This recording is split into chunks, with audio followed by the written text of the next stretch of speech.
Hi, thanks for stupid amounts of people coming.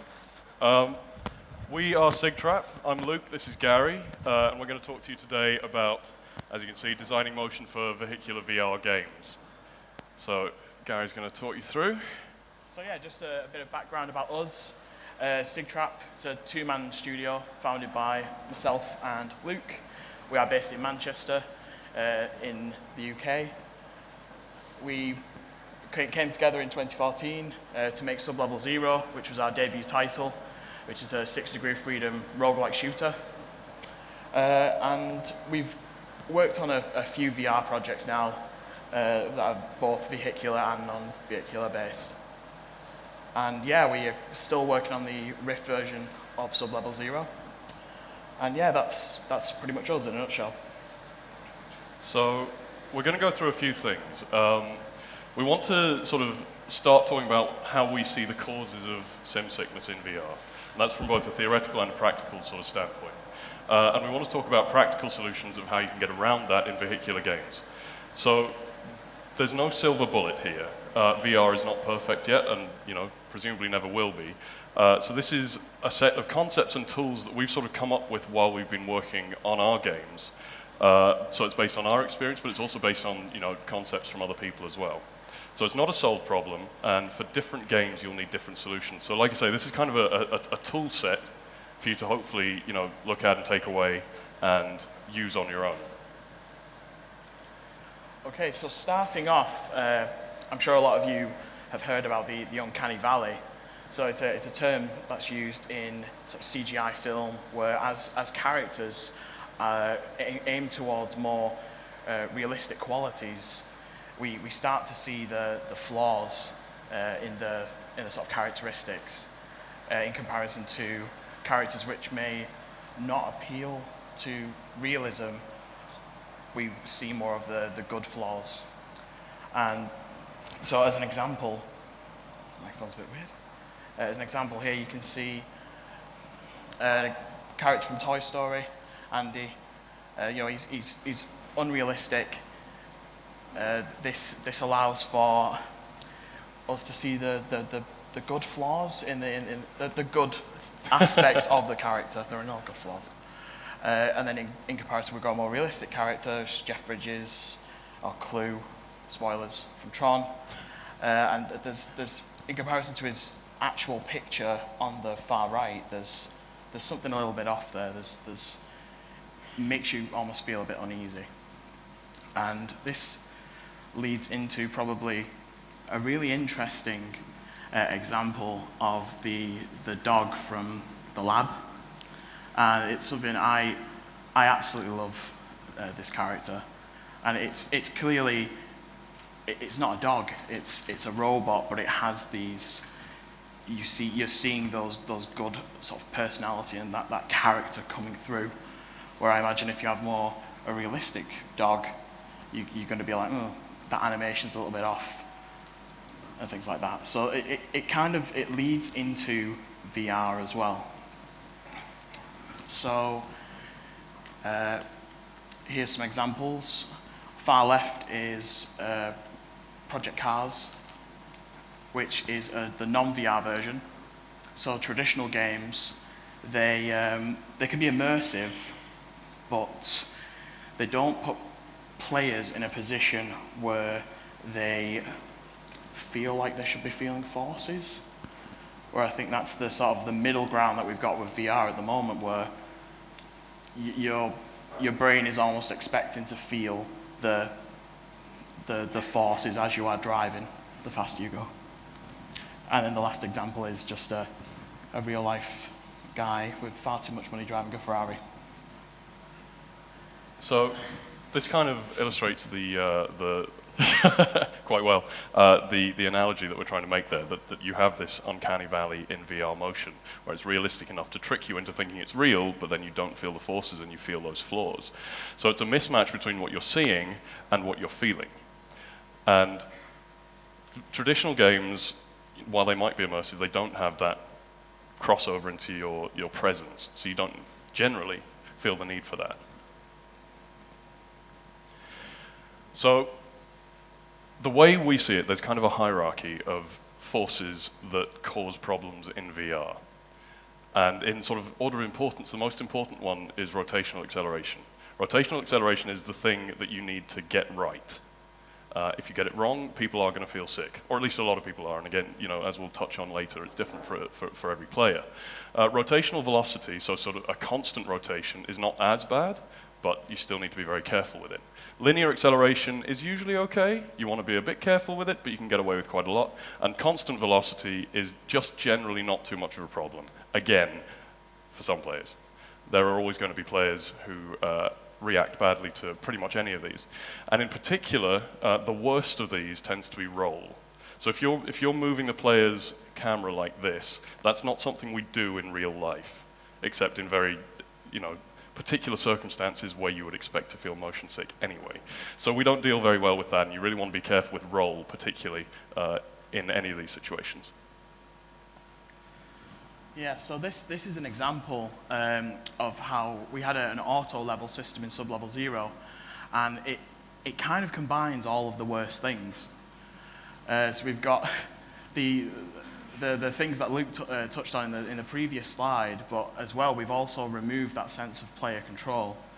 So the player has no way to control what is happening to them when they try to use the Autolevel. So this is something that we've had to go in and change for the VR version. So as I touched on in the previous slide, the player doesn't control the movement, so they can't anticipate what's going to happen to them. So the brain can only react almost on like an instinctual level where it expects to feel motion as we rotate. The same thing applies similarly to Framerate, where different effects of the vehicle's movement and the head movement can cause some disorientation. And the amount of motion, which is different in different circumstances, and it's harder to ignore. So yeah, you can have the same motion that in different circumstances will feel different because it's perceived differently. So you might, for instance, in a space game, you have fewer fixed reference points in the background, so the sort of amount of motion can be lower, so it can be easier to ignore the motion, for the brain to ignore the motion. So the theoretical side of the solutions, they kind of come into these categories. You want some static reference points for the player to sort of be able to grab onto. So that's something in their local field, something like a cockpit. You want to sort of control the magnitude and the duration of motion. The duration is more important than the magnitude. You can do things very fast as long as they're very short. And often that's a good way to solve problems. Something that we found is that making motion unphysical or unrealistic can kind of unhook the player's expectations of forces. So if you're doing something where you're accelerating far too fast, the brain kind of says, I'm out. I don't care about this anymore. It's clearly not motion, so I'm not going to worry about it too much. The more realistic the motion is, the further you are into that uncanny valley. And the fourth thing is kind of masking off motion. So again, this is the perception of motion, not necessarily the amount of it. So if you are in a space game, for instance, or if you have a cockpit, that you might make the cockpit bigger to sort of have more of that field of view static. Now, a lot of this boils down to one thing, which is kind of counterintuitive, which is this idea of reducing immersion. Immersion is kind of how you get into this uncanny valley state. And the further you push that without some sort of compensation of forces, the more the player is going to feel like they should be feeling forces. So rather than aiming at sort of 99% realism, which we can't really do, it's often better to back off and go for sort of 90%, 80%. So you need to sort of choose your battles and work out where you can pull back the realism while keeping the feel of the gameplay.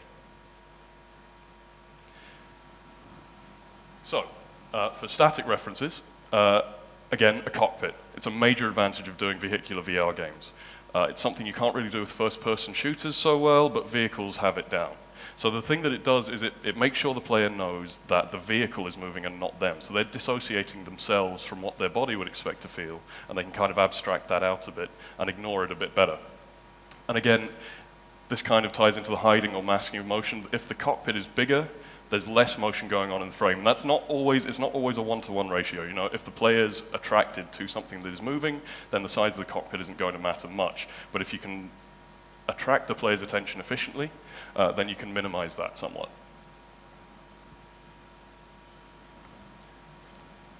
So again, for static reference points, the other thing you might want to consider is a stabilized camera. So if you, to some degree, take away the camera motion from the vehicle motion, then that can stabilize things for the player, and they don't necessarily expect to feel quite the same forces. Particularly with roll, again, this is kind of a key factor. You want to avoid roll, really, wherever possible. You do need to be careful, though, because if you're doing it too much, then you lose the benefit of the static cockpit. You lose this static reference point, and suddenly everything is floating, and you can go sort of too far and go over the other way, and then your player feels worse again. So you do have to be very careful. One thing it can be very useful for is implementing camera shake in VR. Yeah, so this is an example of what Luke was talking about. So on the left, the entire camera, when you fire the gun, it shakes the cockpit and the camera itself, where we've sort of broken those two things apart in the VR version on the right, where it's the sort of geometry and the cockpit itself that's actually shaking. I think you can you can instantly feel that the image on the right is actually more comfortable even in 2D. You know, you can sort of disconnect yourself from that motion a bit more sort of instinctively. So another thing in controlling how motion works itself, if possible, it's often a good idea to sort of use a snapped system rather than allow complete player freedom. So if you can make motion fast but short, the duration is more important than the magnitude. So you can cut down on the feeling of sim sickness by just blasting through that. If it happens in a quarter of a second, most of the time the player is not going to have time to react to that. If you get the timing wrong, it can be a really horrible sort of lurching feeling. So you've got to tune it very carefully. This can work both in rotation and translation. So the example that we're going to show you is again with roll, but it can work with a lot of different things. And actually, in a more general case, you can see this in ideas of teleporting, for instance, in the Vive. That gets across, that gets around the problem of translation. Obviously, that doesn't work for vehicular games, but it's something to think about. That if you can modify your system so that you can have these sort of short, sharp bursts, that's often a lot better. Yeah. So again, some comparisons. The left is the sort of original vanilla Sublevel Zero, the way that the roll works. So it's the player has complete freedom over how much they actually turn.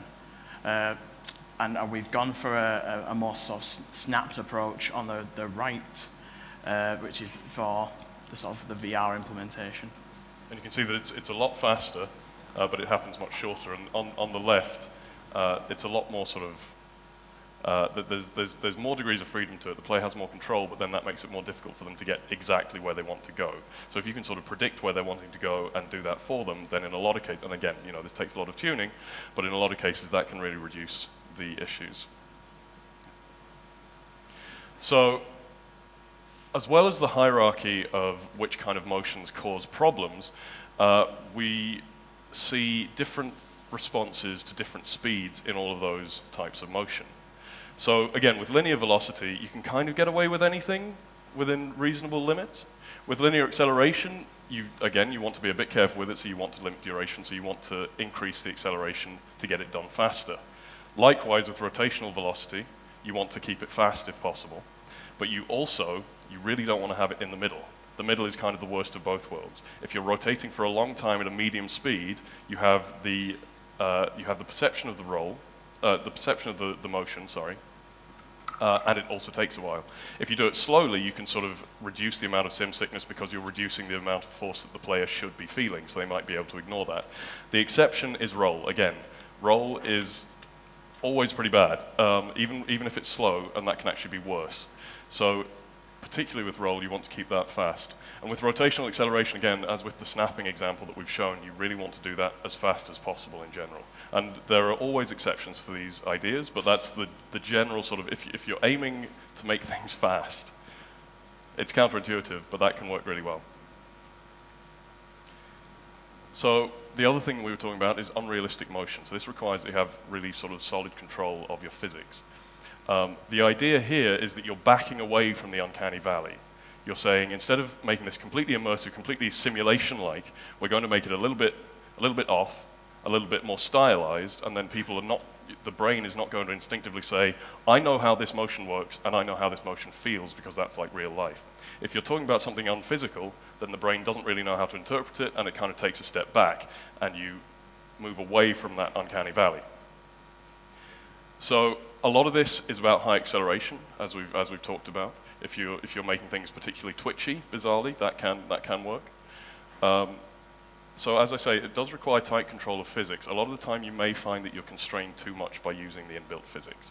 And you may need to sort of mess around with this manually. And as I say, small tweaks can go a really long way with this. You have to spend a lot of time sort of polishing and tweaking, and using tools like animation curve is a great way to go around this, to tweak your smoothing curves and tweak your acceleration curves and really get a lot of control and be able to iterate quickly on that.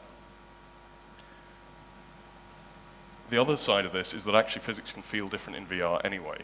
The version of our game that was made for 2D feels quite sort of, there's resistance on the mouse, there's resistance on the controller, there's a drag to it that makes the craft feel heavy. However, in VR, it actually feels about twice as fast, just perceptually.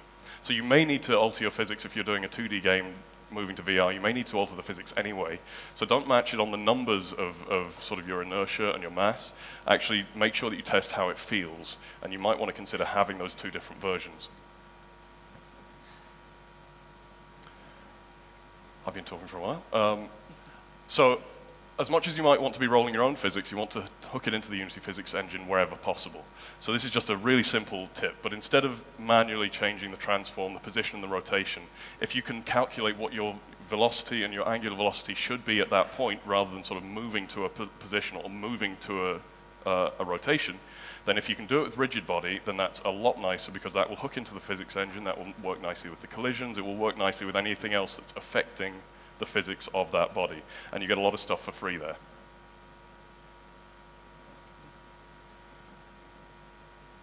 So for frame rate, now this is kind of a classic one for VR, and this applies to a lot of things, but particularly with vehicular games, there's a bit of a subtlety, because while you may have reprojection for your head motion, which will smooth it out, so if it's 90 frames per second, you sort of get an effective 180 frames per second of head motion. That doesn't apply to the vehicle.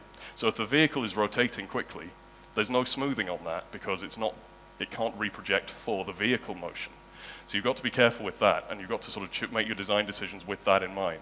So again, 90 frames per second sounds great, but if your vehicle is moving fast, then it's going to look framey, and that's you kind of got to be careful of that. Again, can be less important in space games because there can be less perceived background motion. So in terms of specific sort of ways to solve these, obviously if you're using PlayStation VR, if you can hit 120, that's great. Good luck. You might want to sort of force your physics again. You might want to limit the maximum rotational velocity, bearing in mind again that these things feel faster in VR anyway, so you might have a little bit less of a constraint there, so you can tune that. We'll talk about masking motion in the next bit.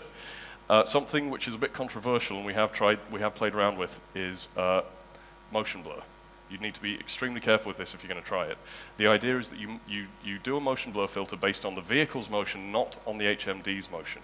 So you have to cancel out the rotation of the headset. You essentially have to get a resultant vector of what the difference between the vehicle motion, the vehicle rotation, and the HMD motion, rotation is. If you blur based on HMD motion, it will feel awful. Do not do that. It requires really careful tuning. It's just an idea. It takes a lot of work, but we'll show you sort of what that looks like briefly. Yeah, so you can see an example here of how the motion blur works. Yeah, do you want to just take this one? Yeah, so it really has to be very small. You can see it's fairly subtle, and this would be at a very high angular velocity. You only want to kick this in sort of at high angular velocities, not all the time, just to smooth out the frame rate. You can see that the cockpit is masked out from this. This can get tricky because you need to do some stencil buffer stuff, and sometimes in deferred rendering you don't really like that, so you've got to be careful of that, but you need to make sure that you're sort of limiting it to the outside world. Okay, so as Luke's mentioned, the idea of masking motion, I think the Eagle Flight game that Ubisoft showed was a really cool example of this. So, as you can see, the guy on the right, as he moves his head at quite sort of fast acceleration, the camera in game is masking off, is trying to sort of mask off that motion as the bird in flight is trying to sort of compensate for the head motion. As I've already said, the cockpits, large cockpits give the player, it grounds the player in the game. Yeah, anything else to add on that? Yeah, again, just the general idea of attracting player attention away from the motion, if at all possible. And there's lots of different ways of doing that, but these are a couple of sort of practical solutions for that. So, to conclude, because we don't have much time left, a big part of this is that different players are going to have different reactions. I think, again, none of these are sort of silver bullets. You want to spend a lot of time iterating and tweaking and getting good defaults for how these motions work, but you want to allow player choice as well, so they should be able to tweak things like, if you do have a motion blur option, for instance, allow them to turn it off. I mean, it's an obvious thing, but you really, I think there's an urge with design to sort of think that your game design is how it should be played. And that's true, but not necessarily with VR, because as yet, we don't know all the answers, and the players will react badly to some of the design decisions you've made, and that's just the nature of the beast. The other thing is to consider all factors, not just sort of mechanical design, but if you want to allow players the ability to sort of make their own choices about the game, then if you tailor it for a shorter play session, they can take breaks when they need, and they're not going to have to sort of feel like they have to play for half an hour straight, come out of it, feel sick, and not want to play it again. And finally, just be aware, you can't eliminate sim sickness. You can do the best you can and you can tweak things, but it will never go away, at least not in the near future. And bear in mind that it happens in real life too. It's not like you get in a fighter jet and do 3 barrel rolls and feel fine. Most of us would be throwing up with that anyway. So even if we did have the forces to match the visual motion, it could still be terrible. There are no one-size-fits-all solutions, no silver bullets. Different games need different things. You're going to have to experiment and iterate, and hopefully we've presented some tools that will be useful to help you do that. So again, bear in mind that there are gradings on this thing. You don't have to aim for complete lack of motion sickness. How long does this game play for before people feel uncomfortable? How does it compare to other games in this same thing? Can we tweak this a bit more or a bit less? So it all depends on your game, and just try and be realistic with it. So that's our talk.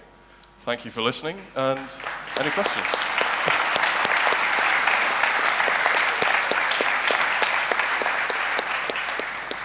I say any questions, we've got 2 minutes, so maybe 1 or 2 questions. And if we run out of time, we will be at the speakers' corner, speakers something. Yeah. The speakers thing in the exhibition hall, so you can ask us questions then as well.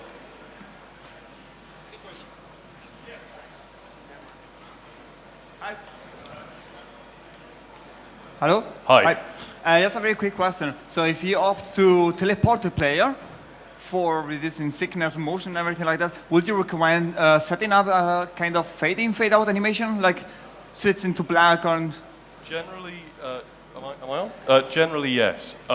It can often be better to move the player quickly rather than instantly, because you do have a sense of disorientation sometimes if you stop existing somewhere and start existing somewhere else. So a kind of a quick, fast transition can really help the player know where they are at all times. It can be difficult to do right. Again, all of this takes a lot of tuning, but fast movement is often better than instantaneous movement. Yeah. I think. Are we? There's another one, yeah. Okay. There's another one. Hi, can you hear me? Okay. Yes.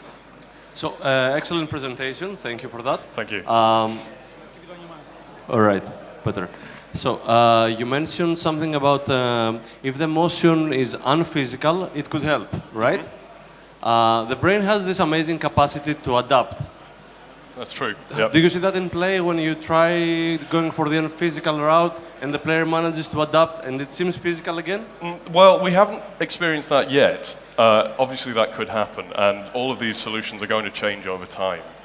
This is very much just a sort of a best-case scenario of what we've found helps in developing our games, and this is hopefully, as with all the rest of VR, this is the beginning rather than the end point. So these things, there will be flaws and there will be change. Okay, thank you. We're out of time. We ran out of time. We have to do it with this now for now. Thank you very much.